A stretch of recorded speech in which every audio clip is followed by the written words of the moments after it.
Logging in. Good morning if you're joining us. Thank you for joining the Denver South Transportation Management Association Constructing the Future webinar.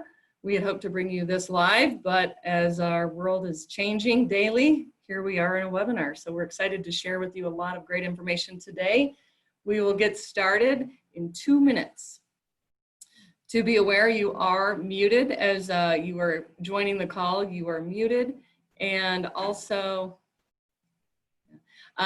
please submit your questions through the Q&A button at the bottom of your screen. We'll be taking questions as time permits throughout the presentation and at the end. And this webinar is being recorded.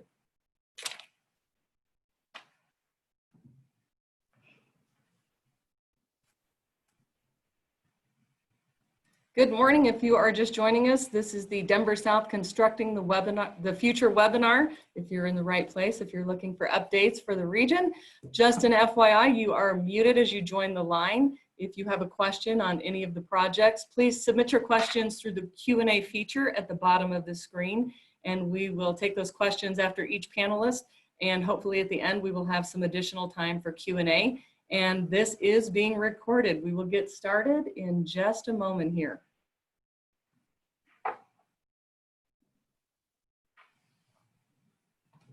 We have lots of participants joining the line right now.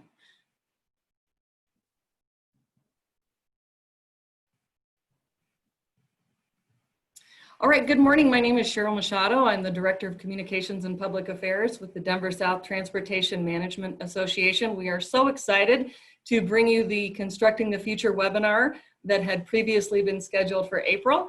So here we are in June. As the world changes daily, we are all adapting. Just a few housekeeping rules. You are muted. If you have a question, please submit that through the Q&A feature at the bottom of your screen. And please know this webinar is being recorded. With that, we have a lot of great content, so we're going to go ahead and get started. Real quick, who we are and what we do. If you have not participated in a Denver South TMA event, a little bit about what we do. We are a public-private entity, and we work with the jurisdictional partners in our regions and agencies where we reside, and that includes the City and County of Denver, the cities of Greenwood Village, Lone Tree, Centennial, and the counties of Arapahoe and Douglas. With those partnerships, we work to identify and develop transportation solutions and improve mobility for the region. Next slide. So this program today, we've spent many weeks and months putting this together for you. Obviously, transportation and the landscape in front of us looks much different today than it did 60 to 90 days ago. So we're going to have some great conversation about the transportation right now, presently, as well as in the future. Construction was deemed an essential service. So many of the projects in our region had an opportunity to accelerate their schedules. Obviously, the traveling public and the decline in traffic provided opportunity for some projects to get ahead. While RTD has probably faced some of the biggest challenges and obstacles in their existence, they've had to look at their ridership numbers being decreased, cutting fares, service cuts on the fly, and we're going to look at what reentry looks like in the future for RTD. And the future of transportation, this is so exciting. I'm elated to bring you information on the Front Range Passenger Rail Project. We're going to look at local projects, including C470, the GAP project, I-25, County Line in Inverness has a lot of exciting activity going on. And what does the budget look like in reaction to all of this? Right now, I want to introduce you to our great group of panelists: Tamara Rowlandson with CDOT, Pauletta Tanilius with RTD, Randy Graberger with Front Range Passenger Rail, Mark DeVos with Wilson Company, and Paul Newman with CDOT. So with that, I'm going to kick it off. Again, lots of great content. Tamara, thanks for joining us as a panelist today.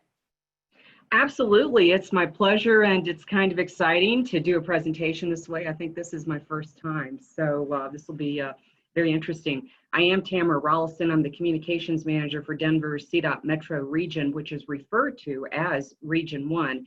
And I'll give you a very brief summary of what we're up to and the focus on the South program, which that's what I think this audience would be interested in. So the next slide. So we are working in a COVID-19 environment. Yes, CDOT is considered essential. We have been out in the field since March 24/7, working out while the rest of us who could work from home have been working from home. And so we have had to follow some very strict safety protocols to keep our crews safe. They have been working on staggered shifts. They wear their masks. They've been following sanitation procedures. Good news is we have been able to get some good work done during the daytime. In fact, we had a major US 36 repaving project, and we were able to deliver that 100 days ahead schedule because of our ability to work during the daytime. Traffic's building. We can't do that so much now. Next slide. So the advantages, I guess, of not much traffic is we've been seeing some wonderful wildlife along our roadways. So just wanted to share a little bit of this. This is outside the Eisenhower Johnson Memorial Tunnel, which is in the Region 1 region. Next slide. Region 1, who are we and what we do? We are responsible for state-maintained roads east of Denver to the I-70 Eisenhower Johnson Memorial Tunnel. So we cover about 8 counties, 60 local agencies. And even though our geographical area is smaller, we serve the needs of half of Colorado's population. Next slide. To break this down a little bit more, just in Region 1 alone, this is not of the entire state, we maintain about 3,689 lane miles. And so if you were to lay all those lane miles out, that would be enough pavement to traverse the country. Vehicles travel an average of 38 million miles daily on the pavement. Obviously, that hasn't been the case during the last few months, but we do anticipate that to build back up. And our main core of work is taking care of those roads, pavement, striping, signage, repairs, and so on. Next slide. And this gives you an idea of what keeps us busy and why we are so essential. Most of the money in our budget goes to keeping our system maintained. Our system is older than I am.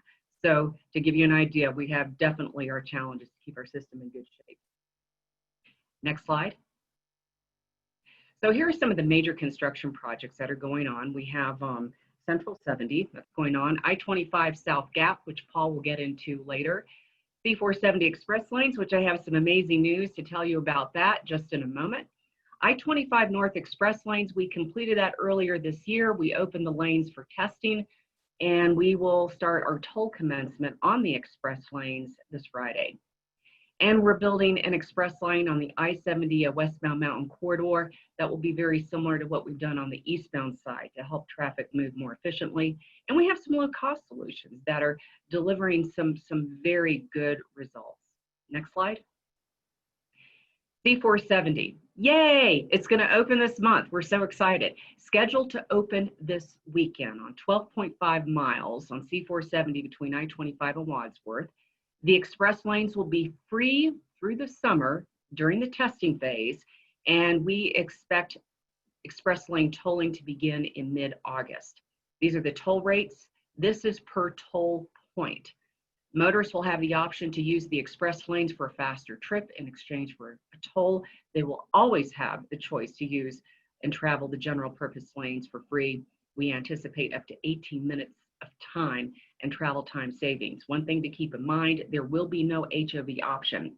So everyone pays a toll once they're on the express lanes, except for motorcycles, and they do not have to have any kind of express toll pass. We highly recommend getting an express toll pass. That is the cheapest way to travel these lanes because the administrative cost of the license plate tolling can be quite high. And next slide. So this just gives you an idea of the corridor, what we've done. Express lanes in each direction. We have a 12 bridge widenings. We have 2 new bridges over the South Platte River, a new concrete pavement throughout, auxiliary lanes. We have a new communication infrastructure to support express lanes and our ramp metering, and we have I-25 direct connect ramps. It's really quite a nice facility to drive on. I drive on it every day. And really looking forward to those new lanes opening. Eastbound is expected to open Friday night, should be fully open by Saturday, and then westbound will open on Saturday night, should be fully open by Sunday. We will do a final look over, CDOT will on Thursday, this Thursday, and as long as that everything looks and checks okay, we do plan to open up those lanes this weekend. Next slide. So express lanes we have found to be an efficient way to improve transportation with the limited funds we have, and and also limited right-of-way too in much of our metro area. And we have seen on our other express lane facilities, such as US 36, that traffic travels up to 29% faster. This is across all lanes. And we also have seen a dramatic result on the I-70 eastbound mountain lane as well too. You see that red area? That's what traffic looked like before express lanes. Red means bad, lots of traffic. You go after, and a lot of that congestion has smoothed out since people do have a choice to use that mountain express lane during the heavily traveled times, mainly during the weekends, holidays, and during the ski season. Next slide. And this is the express lane network that we are building. We have express lanes on US 36 connecting Denver and Boulder. That connects to I-25 through downtown Denver, and now through to the north, the E470. We're also building express lanes, as you can see in that green part, from Johnstown to Fort Collins. And C470 is going to be opening soon. We don't have E470 on here. That is not an express lane facility. It is a toll facility. But this does give you a snapshot of the express lane system we're building. And then to the south is the I-25 South Gap lanes. Next slide. So I just wanted to talk a moment about our low-cost, high-impact solutions. We're always looking for practical ways in which we can improve safety. We have wrong way detection technology that we have found. What it does is lights, they activate, they can sense when a car is going down the wrong way in the interstate. That actually happens on some of our facilities. And so we tested this wrong way detection technology on the express lanes at I-25 and 70th Avenue. And we have been able to turn cars back. Sensors detect cars traveling the wrong way, and they activate signals to alert them. And so 5 incidents were prevented, and this probably more than that. And so we really do consider this to be a life-saving measure. Next slide. We're also doing some simple bottleneck reduction projects. This could be as simple as restriping or extending a lane. And these projects are in the lower millions, for example, or even less than $1 million. But we have found that they have significant impact on reducing congestion, as you can see in this chart. So this reflects westbound US 6 at I-25 to Wadsworth. We did such improvements, and we have seen 400 hours of total vehicle delay following the completion of the bottleneck project. Next slide. And I always like to, even though this isn't project related, but I do like to end with a safety slide. We do have a robust safety campaign and education program, and this is our Distracted Driving Month. We try to get messaging out about that. And when we had a survey in 2019, we still have quite a problem with Coloradans driving distracted, which does lead to crashes. 91%, as a matter of fact, at the time the survey was taken, admitted that they did drive distracted, reading messages on the phone, talked on their handheld devices, and sent a message while driving. And next slide. And I believe that's it. I've got a minute to take questions. Great, thank you, Tamara. Great, Sure. Exciting news on C470. I know Park Meadows Mall and all of the people in Highlands Ranch and Littleton, all the way out to the area, will be so excited to hear that news. So we are elated to hear that and to bring it to you here first. I believe the press release is going out, so we are excited to hear. We are actually, I think we have time for one quick question, and then as time permits, we'll have more at the end. So Daniel, we had a question come in. Yep, the one question is, and it's a specific one, how many Region 1 bridges are in the poor category, and are there plans for repairs? That's a good question. I don't have the number off the top of my head, but that certainly is a priority for us. And we do have a special pot of funds that goes toward repairing our bridges, and we are constantly prioritizing the most serious needs. And we definitely have an issue with our bridges. I mean, they're safe to drive on, but they certainly do need work. And we do have a fairly aggressive program on that to repair those bridges. Great. Thanks, Tamara. And again, we'll try to get to more questions at the end, but we appreciate all the great insight and all the hard work that our CDOT partners do for all of us here in the region. With that, I'm going to turn it over to Pauletta. I know you have also been incredibly busy working, getting transit re-engaged and up and running again. So Pauletta, thanks for being with us, and take it away. Well, thank you so much. I really appreciate being here, Cheryl, and sharing all that's been going on. It has been an incredible time for all of us, including us at RTD. Next slide, please. Where we are with COVID, well, we're continuing to clean our vehicles every night and disinfecting them, including deep cleaning when necessary. We did implement rear door boarding in April to provide more space between our operators and our passengers as a safety mechanism for our operators. And we are trying to the best of our ability to limit the number of people on our buses and our trains. And we have those capacities set, but that's difficult to enforce. And so that's why we really ask people to be our partners in safety and to use good judgment when it comes to getting on a vehicle. The more used routes, we do have buses being staged in those areas, and then the operator will call and we'll send another bus in to pick people up. So it won't be long if people do have to wait to get on another vehicle. Next slide. So I will say that we are ready to start with front door boarding and normal operation again and starting to collect fares. So that is really part of our financial health moving forward, is being able to start capturing those fare revenues. Fare revenues are significant to us. Before COVID, we were generating about $12 to $14 million a month by fare revenues. So this has really been a huge hit for us. On top of us, of course, not having sales tax revenues being what we would expect in any normal time. So July 1st, we will be starting front door boarding on our buses and collecting fares across our whole system. Next slide. I mentioned partners in safety, and I can't emphasize this enough because we don't have enough transit police to put on all of our vehicles, and the mechanism for our operators to really enforce people wearing masks. Our operators are wearing masks, and that's one of our procedures that we put into place at RTD, was requiring all of our employees when on duty and in the public to wear masks. But we ask our riders to please wear a mask and continue to do so as long as the health protocols are out there. And people just overall to use good judgment when it comes to social distancing and the things that keep us all safe. Next slide. We do have a pandemic recovery plan that is in 4 phases for guidance and decision-making criteria for how we get things back up and running. For instance, adding more service in our facilities, when we're going to invite the public and visitors back into our facilities, and even how we work. We have been telecommuting to a large degree at RTD, which has been new for us.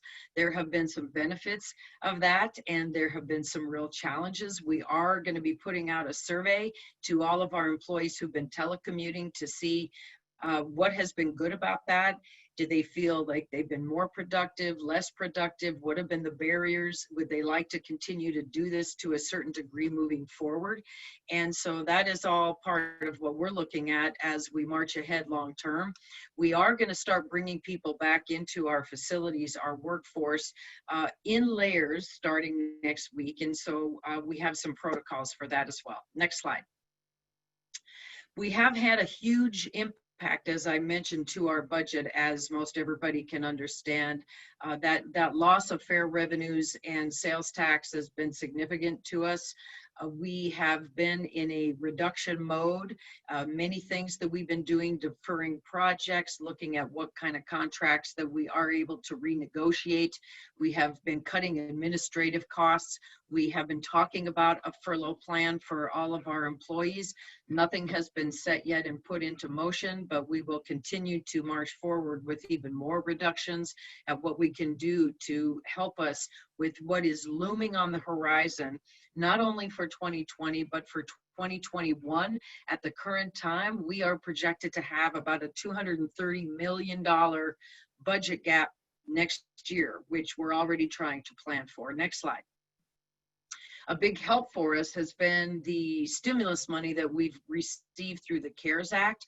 We're beneficiaries of $232 million. That sounds like a lot, but I'm sad to report that is not enough to even accommodate us to the level of what we're going to need, especially as we head into 2021.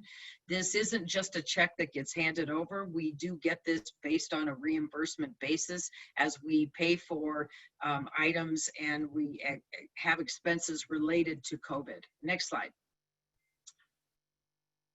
We did do a survey in early May that we put out, an online survey, and we wanted to ask people's temperament about riding transit. Who's been riding transit? What's going to get you to ride transit? We had about 2,700 people who did complete that survey. It's been really valuable for us because we're using the information from this survey to help us in our recovery efforts moving forward. When we ask people, riding RTD compared to other activities like going to the grocery store, the pharmacy, exercising, visiting family and friends, people said that they felt less safe riding RTD at that moment than these other activities. That's not necessarily a surprise to us because of the closer quarters when you're on a vehicle.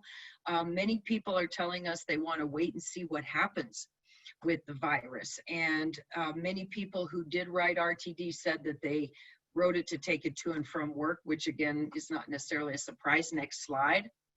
And so some of the feedback that's really helpful for us when we ask people what would make you feel safer to hop back on RTD and to ride again, it's things like masks and people having hand sanitizer. What can we do to make that available? Also social distancing and having those passenger limits on vehicles. Some of the things out of RTD's control that people said they're going to really watch and see before they hop on transit is a significant drop in COVID cases. Also, whether or not we come up with a vaccine that's effective and that could be widespread, and then also just widespread testing. Next slide. We have used the information from our survey, what we've been hearing from the public, also through our customer care center, through emails, through social media, to help us as communications people in how we encourage people to come back on board, and we're doing as much as we can to make it a safe ride for you. So my team actually this week will be launching our Let's Get Our Region Moving communications plan that we have in 3 phases. The first phase is, hey folks, we're all in it together, right? And showing people the things that we're doing and how when you're ready, we're ready when you're ready to come and hop back on board. So you'll be seeing more about that. Next slide. So we'll have these ongoing challenges. We're all kind of making this stuff up as we go. What I like to talk about is that, you know, we're literally flying the plane as we are building it. All of us have been doing that. We'll continue to do that. We all have to be nimble and flexible, and it's going to be up to us and our riders to be partners in safety and for people to really own their own part of safety when they're out in public. Next slide. A lot of this does dovetail within how do we come up with a system optimization plan through our Reimagine RTD effort. You may know that we launched our Reimagine RTD last fall, last September, and this is for RTD to take a look at who we are, how we operate, what is the new RTD moving forward, and what is the best way to provide effective, efficient service that matches the resources that we have. And so the Reimagine RTD has been underway, and I like to say that we're very fortunate to have Reimagine RTD in motion at this very critical time as we have to reimagine ourselves to even a greater degree. And the first phase of this is us coming up with what we call our system optimization plan in efficient service, matching the resources that we have available. That longer term second piece is more of the unconstrained plan of the future in how we integrate with other partners out there in how mobility looks in the future. Next slide. So COVID and Reimagine RTD, these things now are embedded. We can't help but to embed COVID and the effect of that and what our resources moving forward will be as we march forward with the Reimagine System Optimization Plan. This now will be even more of a modest service level than what we were planning before. We have no choice but to face that reality. And what that system optimization plan will be is how we prioritize service and then how we can phase that service. The more unconstrained plan guiding us then, if and when revenues are restored in the future, what can we do with that as we look to move people around the region in the future? Next slide. So Reimagine is taking many different things into consideration, the service quality piece, so more of the frequency and reliability. It's taking into account transit equity and social equity. What does that mean and what does that look like? How do we continue to serve our more transit dependent, the people who rely on transit the most? We're going to be putting out a survey literally in the next week of riders and non-riders to get gut checks with people about what is important to them about moving around the region. What are the things that are trade-offs that when you compare things, they'd rather see this than that? So you all should look for that because we'll be doing that survey and there'll be an online survey complementary to that as well. Also looking at future commuter patterns.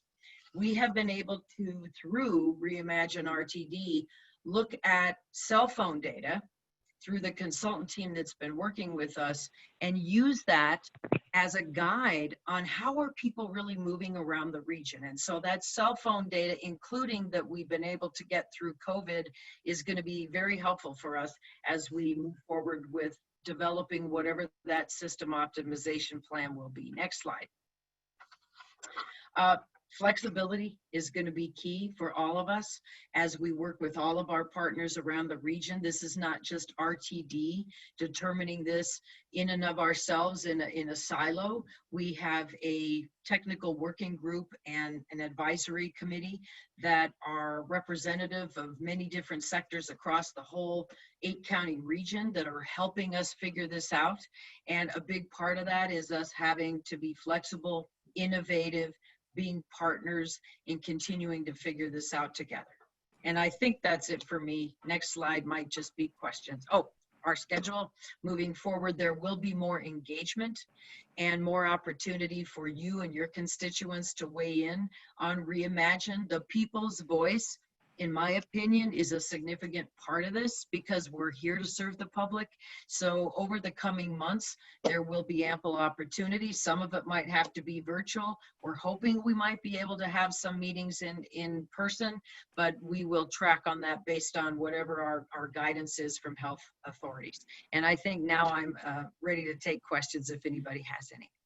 And Paula, you have so much great information to share, and I know we've got questions coming in. To get all of our content in today, I think I'm going to need to hold questions to the end. So sit tight. We've got questions coming in through the Q&A. And speaking of being flexible and nimble, Randy Gruberger with the Front Range Passenger Rail, talk about internet connectivity. We lost him, but I believe he is joining us via phone. So Randy, if you're with us, if you're ready to go, if not, we will try to adjust and be flexible and move you to the end of the presentation. Are you with us? I might be with you. I can't see your screen and I can't see my slides because I lost my internet connection here at home. But okay, if we'll go to your first slide. I'll give you prompts because I know you have your slides in front of you as well. You're on your vision. No, I don't. Slide. Oh, okay, the vision slide. Yeah, again, I'm sorry, I lost my internet connection at home even, so I'm not even able to see the slides. But the vision slide, again, my name is Randy Gruberger. I'm the project director for the Front Range Passenger Rail Commission, and happy to be with you today. Been doing this kind of presentation now for 3 months, and this is the first time this has happened where my internet's crashed, so we'll try to get through this. The commission created a vision and purpose and need. Feds think this will be a very good jumping off point to begin the purpose and need conversation as we enter into NEPA. I'll let you go ahead and look at the slide, but it basically says we're going to implement front range passenger rail from Fort Collins to Pueblo to provide mobility options for folks in the very congested I-25 corridor. Next slide. This is your through car service slide.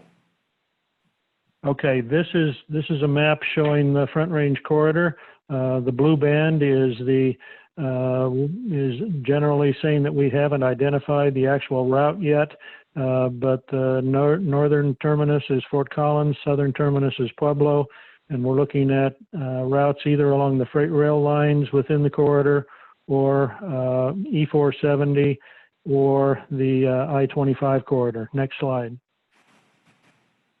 These are your evaluation results, so I think we can go to the next slide. Perfect. Yes, please. You're on your evaluation Next. process. Okay, is this the phase one or step one, step Yeah. two, step three? And maybe I can prompt you through it. So the project initiation and scoping, what do we want to do with Front Range Rail to be? Your level one got you to the evaluation, the possibilities. Right, and that's where we're at now. We're just entering level two, where we'll start to compare those alignments that are still in play. In the next couple of slides, we'll talk about some fatal flaw analysis that eliminated a couple of the routes. Next slide.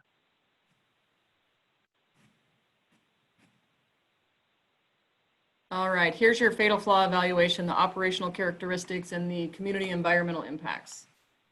Yep, I'll just let you take a look at that for a second, and then we'll move to the next slide. Sure. Financial and economic factors and the feasibility, and we are on your next slide. Okay, Level one results. is that the map? Yes, you have a red line that veers to the Okay. east of I-25. Yep. The two red lines were those routes that have been eliminated. The first going from Denver north up toward Greeley, and then that was on the Union Pacific line, and then connecting on a short line railway called the Great Western on into Fort Collins.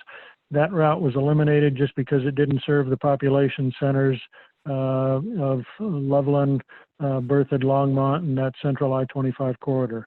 The second red line is essentially the T-Rex alignment from downtown Denver down to through the tech center, generally following RTD's most heavily congested light rail corridor and a very congested I-25. This was eliminated simply because there literally is no more room to put another transportation service such as front range passenger rail in this corridor. So the two red lines on this map were the only ones that have been eliminated to date. Next slide.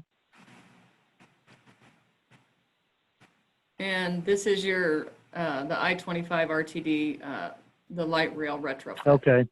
Yep. You guys all know what that looks like. It's just, it was going to be impossible to deal with RTD in this corridor. Next slide. And this is your UP Great Western with the scatter plot, I believe. Yeah, it shows a lot of household and business growth and employment growth in that corridor. But as you can see, most of the dots are over against Loveland, right up against the Front Range and parallel to the BNSF railway. Next slide. And now we're at your level two alternatives and evaluation. Carried forward for level two with the purple line to a little bit to the east of I-25. Yep, that one, this route, or that map basically shows all of the lines that are still in contention. The E470 line is in the purple line is the I-25 corridor with E470.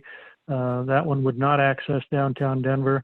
The other lines are the BNSF corridor coming down from Fort Collins to Longmont into Boulder, essentially following RTD's Northwest Rail alignment, and then following the Class 1 rights-of-way down south through Colorado Springs to Pueblo. Next slide. And you're doing great for doing this with no slides, Randy. So I've done it a lot of times. That's what. That's good. That's good. The criteria for your level two evaluation, and I think those are those operational considerations, community environment, economic, and feasibility implementation. Yeah, these are pretty traditional. When we shared this with CDOT's executive management team a while back, they said, oh, that's the same things you look at for highway projects. So very traditional kinds of criteria. Next slide. South segment considerations for refinement. Okay, I'll let you go ahead and review those. A couple of the key things on the south end were the route will go through the United States Air Force Academy. I-25's right away, as well as the freight rail right away through that area, go through the Academy. So the Academy is a very interested stakeholder in this project. Obviously, folks in Colorado Springs are anxious to have an opportunity to not go through the GAP project and to have access to Denver by way of another transportation option. Next slide. Central segment considerations for refinement. Okay, in the central segment, again, we're coming up into Castle Rock and then following the Class 1 rights-of-way into Denver up RTD Southwest Corridor, connecting either to an eventual station at Burnham Yard or the existing Denver Union Station. And then we also have the opportunity on the purple line to be in the I-25 corridor, come up to about the Ridgegate area, and then follow E-470 all the way around the metro area up to the State Highway 7 intersection with E-470, and then move on north along I-25 north. On the north side, we also have two options, either connecting along the BNSF corridor up RTD's Northwest Rail line, or connecting on up on RTD's North Metro line, and eventually connecting back into Longmont, and then connecting along the BNSF route into Fort Collins. Next slide. Your north segment considerations for refinement. Yeah, on the north end, again, we've got basically two alternatives, I-25 and the BNSF route, which goes right through the middle of the major communities just west of US Highway 287, Fort Collins, Loveland, Berthoud, and Longmont. Then again, we'll connect into RTD in either the North Metro or Northwest Rail. And then there's the I-25 alignment again, which connects down to approximately State Highway 7 and E-470, and then around the metro area. Again, that line would connect to Denver International Airport, but would not connect directly to downtown. Any connection to downtown would have to be made on RTD's A line from the airport on in. Next slide. Interesting. Okay. Ridership preliminary baseline results. Yeah, we've done very preliminary ridership numbers, and those are by the modeling team that has CDOT has, where they've developed their statewide plan. This is the first time that model and tool has been used to develop rail ridership, but the folks at Federal Railroad Administration really are impressed with that model and believe that the tool that we're using is better than what they would prescribe to most other parts of the country looking at passenger rail services. The preliminary numbers that we're seeing compare favorably to other major routes, such as the Hiawatha between Milwaukee and Chicago, and also the Keystone route between Philadelphia and New York City. So it looks like and in part, a large part of this is just the demand for front range passenger rail has accelerated greatly with the incredible growth on I-25 and the terrible congestion that we see there now.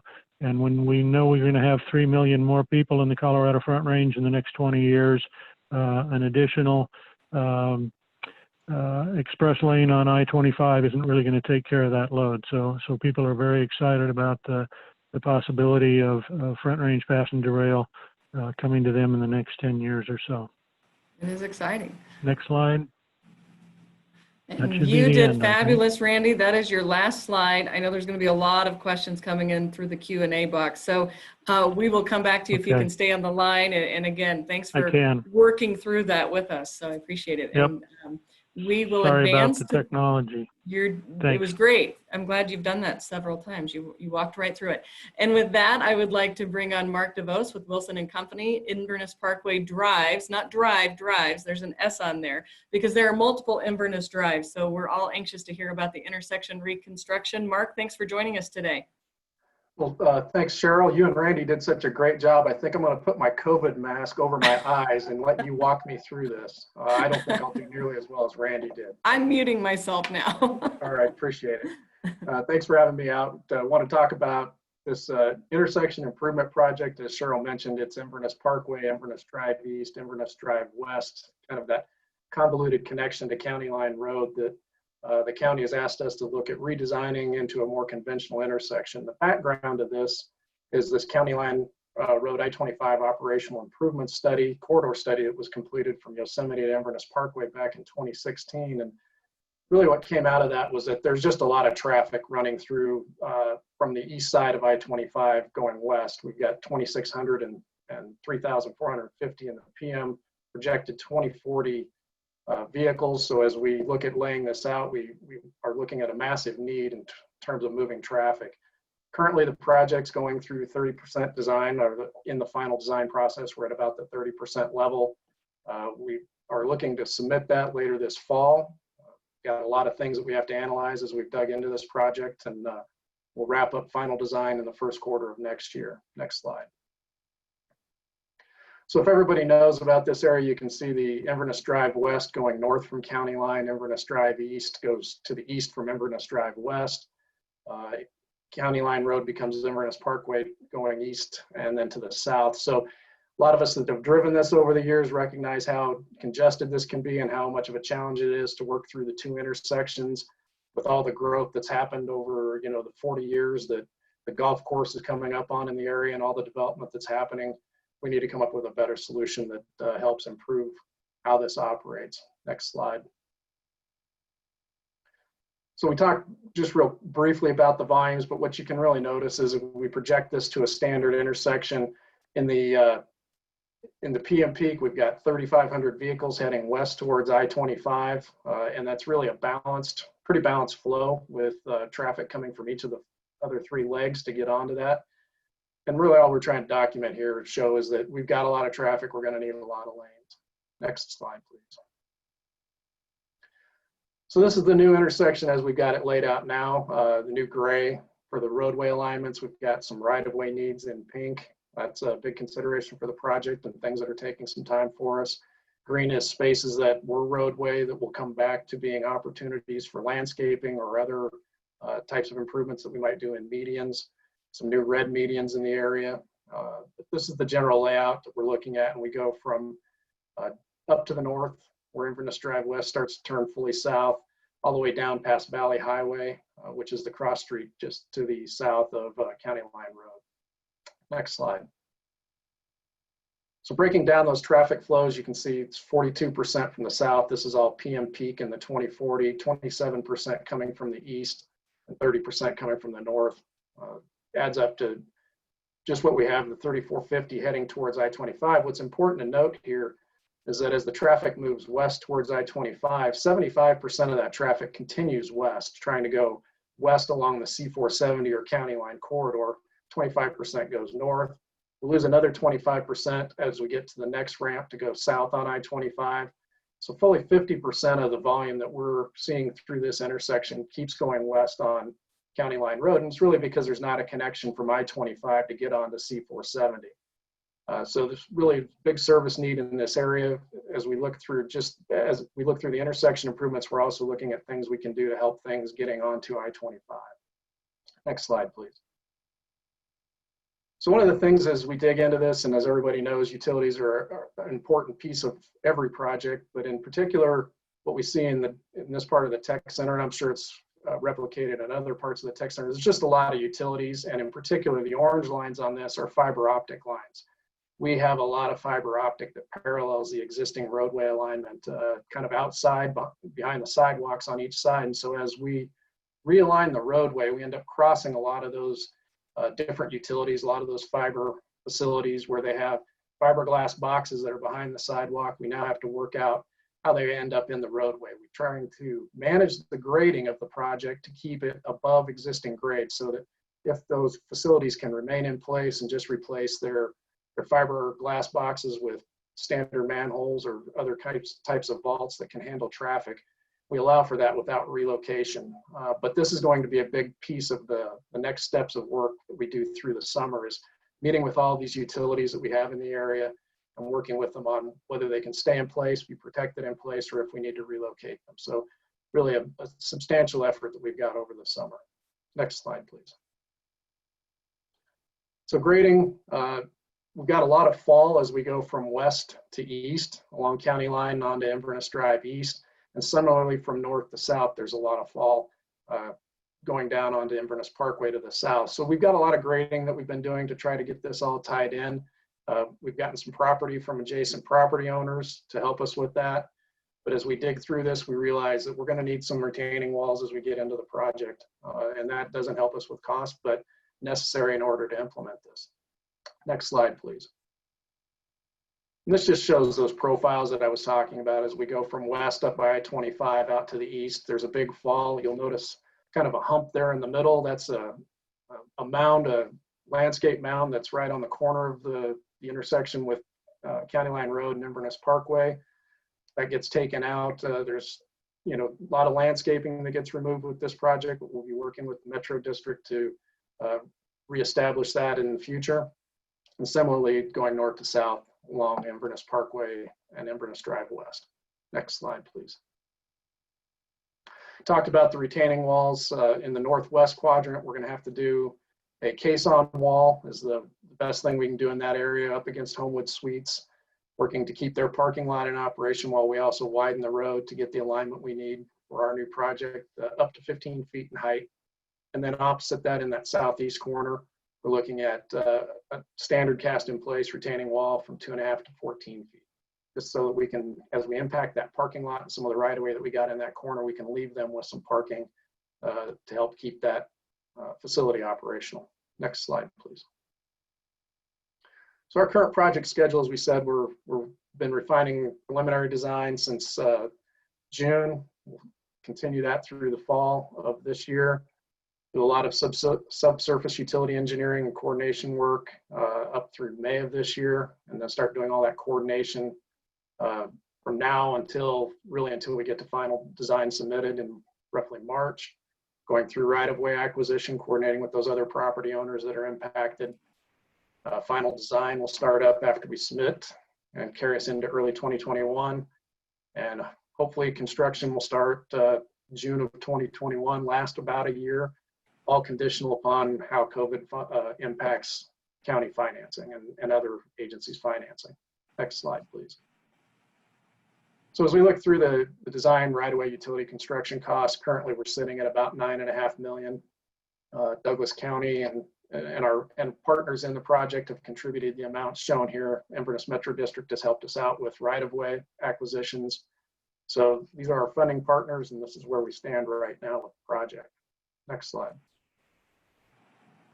We talked a little bit about looking at how to improve things in the interchange area. So this is not a part of this project at this time, but we are looking at extending the southbound I-25 access ramp underneath the bridge. It would be outboard of the existing piers, just getting a little extra storage length to get traffic that wants to get onto that loop ramp to go south out of the county line traffic lanes. And that'll allow that 50% of traffic keeps wanting to go west to be less encumbered by any queuing that happens on that ramp.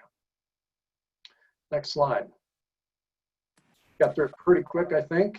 You did great, Mark. That's wonderful. Thank you. And I know traveling on the Inverness drives to and from work, we're all very excited for this project to come to fruition. And with that, certainly not last but not least, is Paul Newman. You've been waiting on the line all day. Thanks for your patience on this. And I know this is another high interest topic and project. So please take it away, Paul. No problem. Yep. So my name is Paul Neiman. I'm the CDOT project director. Can you all hear me? Everything's good there? So let's go to the next slide. We'll start right into this here. So just give you a quick project overview. You know, this is a $400 million job put together here. We've got roughly about $350 million in construction there. And of course, these projects, like we do, all of these CDOT projects comprised of several different colors of money.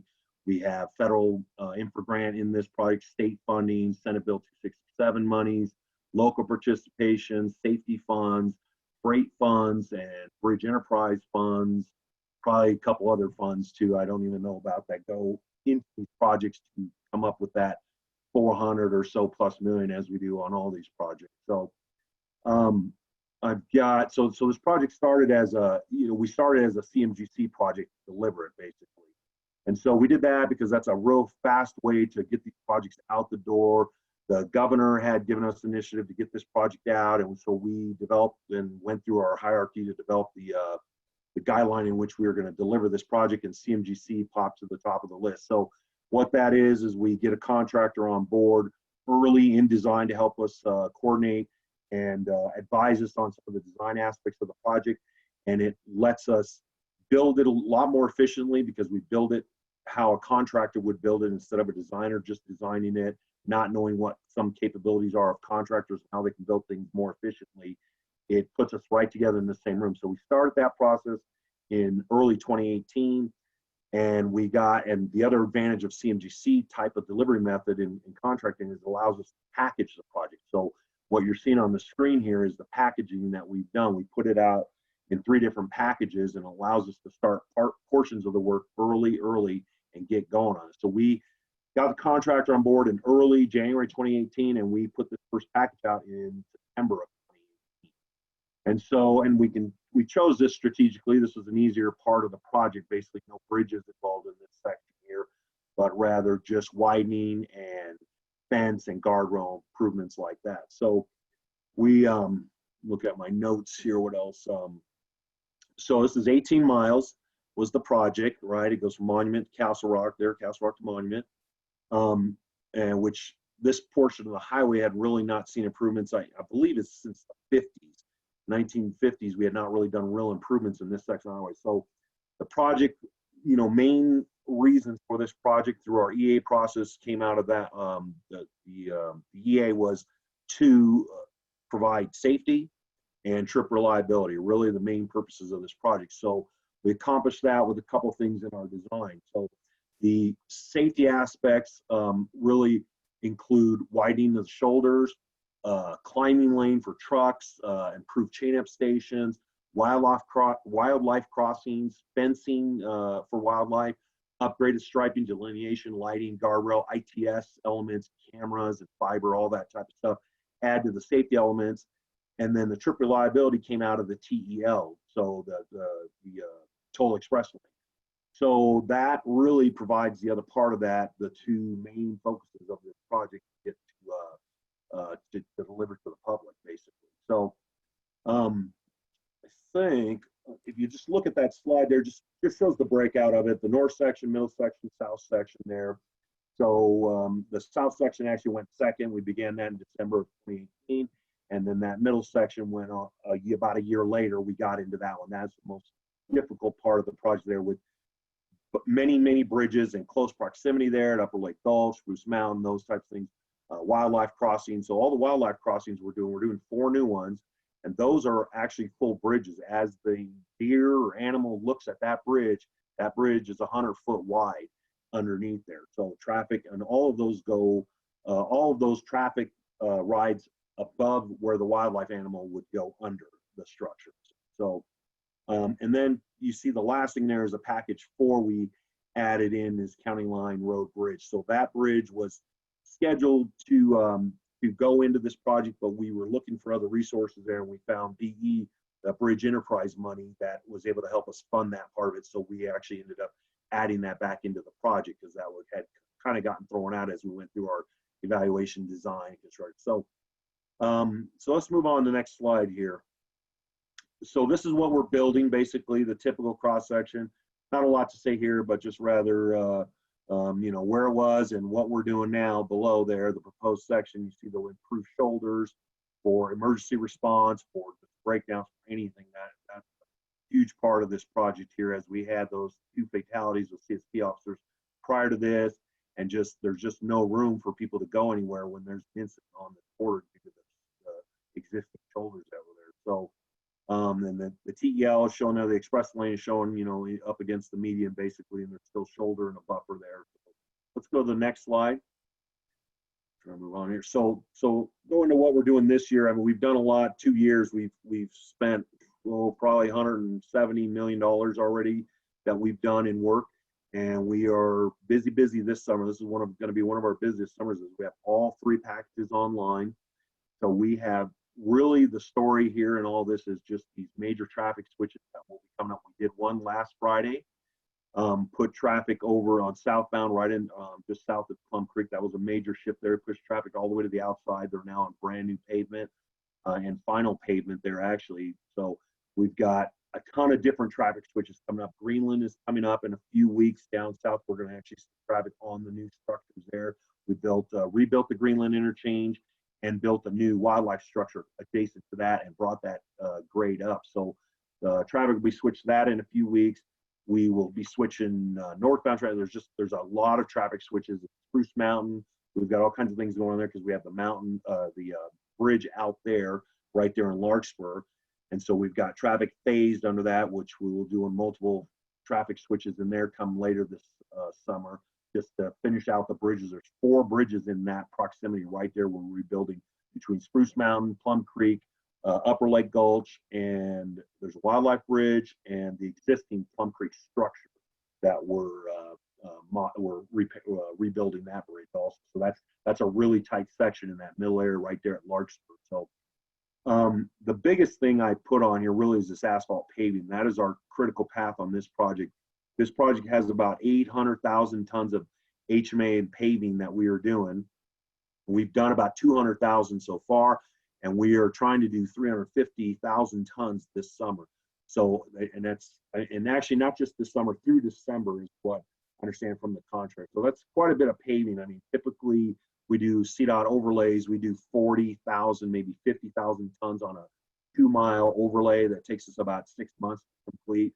We're trying to do 350,000 tons this year. So it's quite a bit of we've got a gravel pit, an asphalt plant that we built in the gravel pit. There's an existing gravel pit that was down there just near Toma Road that we put a plant there. So now we can increase this production to try and hit that target there. So a couple of facts on the bottom there, just about some cast in place retaining wall structures, 7 miles of concrete barrier this summer we've got to do.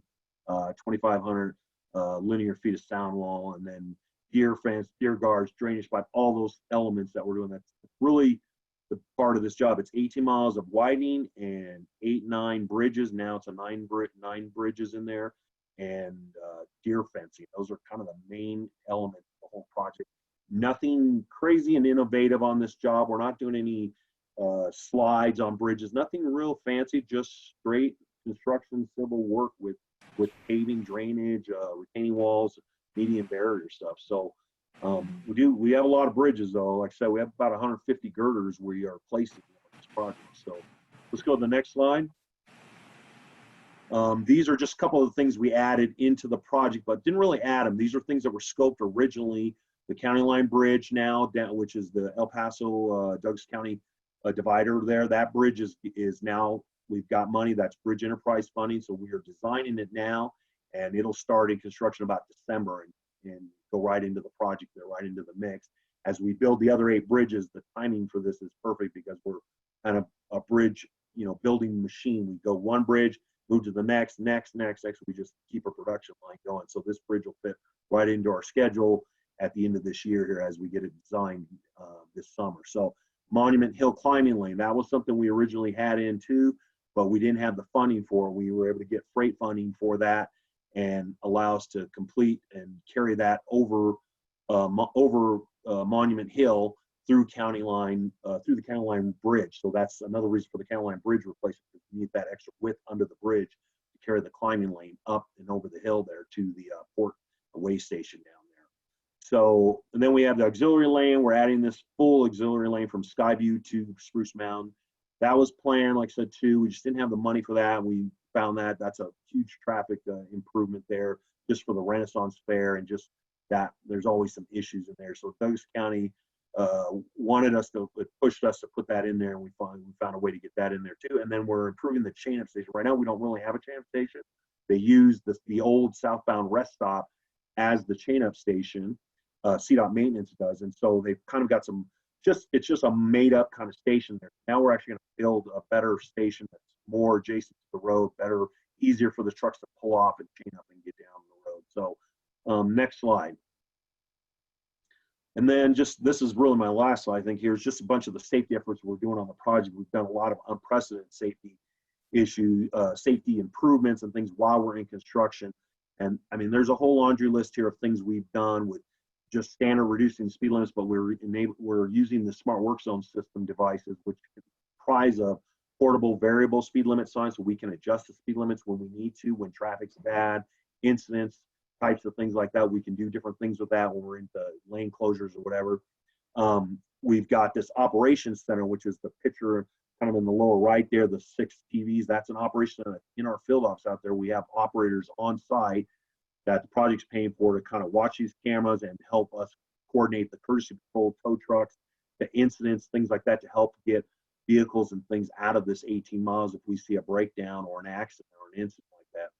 So a lot of different things there we've added. The biggest thing here on this slide is really these bi-weekly meetings that we hold with first responders, the counties, and everybody adjacent to the project that's part of the project attends these bi-weeklies, and we coordinate with them, with CSP, with Castle Rock Fire, Tri Lakes Fire, Monument PD, Larkspur Fire, all these different entities that talk about what the project's doing, so they know what's going on, and we have coordinated with the project operations center, coordinate the incident responses to get them places. They know what capability the project has as far as we have provided courtesy controls to tow trucks, so they know they can call those to help them get a quick tow and get a vehicle out of there, preventing secondary incidents, things like that. And so we've done a lot with that. It's really kind of unique on our project, the amount of just the amount of coordination with those guys, continuing to talk to them every 2 weeks to just let them know what we're up to, and they give us feedback on what's working out there, what's not working, for them to egress out of those situations, especially when we have barrier lining the project for really all 18 miles, 36 miles of barriers out there, Right. Temporary barriers. So, And I love how CDOT always wraps it up with a safety moment for us. So we always appreciate you guys keeping us safe on the roads. And Paul, I didn't want to cut you off, but that is your last slide, correct? I believe so. Yeah. Next If I slide. can bring all of the panelists back up, please. If we can have the panelists, I want to thank everybody for your time today. I do want to let you know this webinar has been recorded. We will be posting this up on our website at denversouthedp.org. For those of you that need to drop off the line, it is 12 o'clock, and I do appreciate everyone's attendance today and our panelists. I am going to ask our panelists if they could stay on for just 5 additional minutes. We did not get to any questions. Daniel, if you need to drop off, again, thank you. Email me your questions at cheryl@denversouthedp.org, and I will make sure we get back to you with the answers. But real quick, if I can ask my panelists just to stay on for 5 additional minutes, I do want to address some of the people that have been waiting for 60 minutes to get their questions answered. So if we can just briefly touch on a few of those high-level questions. Daniel, do we have any coming in? Yeah, I have a couple questions. So let's start off with Pauletta. Pauletta, prior to coronavirus, operators calling out sick was a big issue. How do current call-out sick rates compare? They better, they worse? Yeah, that's actually great. So with our COVID service level, we are at a 40% reduced level of service from where we were before COVID hit. And so we aren't having to mandate operators like we were before. That's been, I guess, one of the benefits of our situation. We're really lucky to have not been hit real hard by COVID within our workforce. We have had like 12 people that's positive of COVID through our whole workforce of 3,000 people. Some of those have been operators, but they were able to overcome the illness. And most of the people who did have the disease, the virus, were ready to go back to work and have been back to work. And so we haven't had a real call out related to COVID, or just because people are exhausted from being mandated, because we aren't mandating right now. Great, thanks, Pauletta. Daniel, I saw a couple come in for Randy on the Front Range Rail. Yeah, so Randy, what are the funding possibilities for Front Range Passenger Rail? And is there added or new or better potential through any of the new infrastructure bills, potentially? That's a good question. Amtrak actually has included the Colorado Front Range in one of their reauthorization proposals. And their total package is $20 billion, and they have said that they've earmarked a little over $2 billion to the Colorado Front Range for this project. excuse me. So if that in fact goes through, that would be upgrading infrastructure for Amtrak services, not necessarily for the full-blown Front Range passenger rail, but a $2 billion down payment on our project would be wonderful. Other than that, the Front Range Passenger Rail Commission is considered going to the legislature in the next couple of years to seek a referendum for some type of an initiative for the Front Range counties to have voters, see if they want to pay for Front Range passenger rail. So that's all the specifics that I have at this point. Great. Thank you. Daniel, Awesome. any more? Yeah, well, let's see. I'll throw in at Mark. So what are the potential bicycle pedestrian impacts with these projects? Hopefully positive. Can you dive into those just a little bit, just briefly? Yeah, we are accounting for maintaining bike lanes on Inverness Drive West down through to the south. County line does not have bike lanes on it, nor is it planned to be a bike route. So no bike lanes on there. Great. Okay. I appreciate it. And let's get one to Paul too, to even it out or round it out. So Paul, the goals of the project are safety and travel time reliability. How is reliability currently? We realize there are delays, but are the delays consistent right now? Well, I mean, so with the COVID, we've seen 50% reduction in traffic that is now coming back up. We're probably at about 65, maybe 75% of what it was pre-COVID. However, the weekends are extremely different. The weekends are back to normal prior to COVID right now. So delays, it's hard to say. We collect a bunch of data trying to figure out what we're doing and what we can improve on every week and bi-weeklies. And our response times have gone up as far as incidents. We have a lot of incidents. We have many incidents. There's average, before we even got there in that quarter, there's average of 4 incidents a day, every day before the project ever started. So that contributes to all those delays that are seen. So we try to maintain, we've taken advantage of some of the COVID time stuff where we've taken enclosure to help with the project. Really hasn't pushed us or advanced us, really just kept it kind of neutral and steady, but hasn't delayed us. So like I said, for delays to the public, yeah, there's a lot of impacts, but a lot of good improvements come in 2021. And what I didn't get out there really is the project's still on schedule for 2022, basically. And in 2021, though, people will start seeing a lot of improvements if we start pulling concrete barrier out of the way to help with those delays, incidents. The incidents are what cause most delays. There's an incident, there's just no spot for responders to get into and get to those people and get those cleared quicker. So once we start opening up with new pavement, that's going to help a lot of the delays through the corridor. Right. Well, thank you, Paul. Again, Tamara, great news on C470 eastbound on Friday night. We'll keep our fingers crossed that everything passes inspection Thursday. Again, a big shout out to all my panelists today. I do recognize how busy all of you are managing these projects and agencies. So I can't express our gratitude enough here at Denver South. Again, this is being recorded. If you have additional questions, this will be up on our website in the next day or two. But please email them specifically to me. My apologies. I wanted to get a lot of great content. I wish I would have had time for more questions, but please send those directly to me at cheryl@denversouthedp.org. Everyone have a fabulous day and stay safe out there. Thank you.